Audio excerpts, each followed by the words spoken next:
即係我自己本身呢度先爆，佢嘅花名叫 Nini。咁我要多謝 Nini 你啦。佢有好多好好嘅好處。咁第一樣嘢咧就係佢真係好少發脾氣嘅，即係佢永遠發脾氣咧，最多都係只會問問題嘅啫。係啊，就係話你執咗啲嘢未啊？係啊。你熄咗個爐未咧？咁樣係啦，即係永遠都係用心嚟去同我講，即係唔會盡量唔會去到發脾氣嗰個階段，大家都會有傾有講嘅。另外一個好處就係佢好控制我。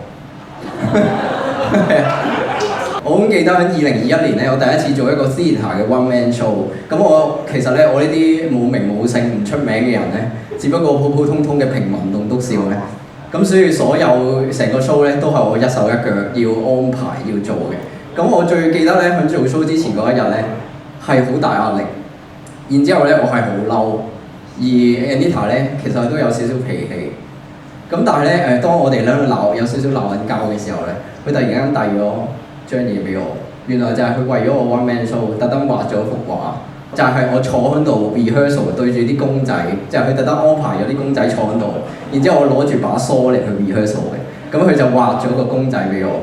所以佢控制到嘅就係我嘅情緒，由我本身好嬲，直至到我而家都係會好嬲嘅。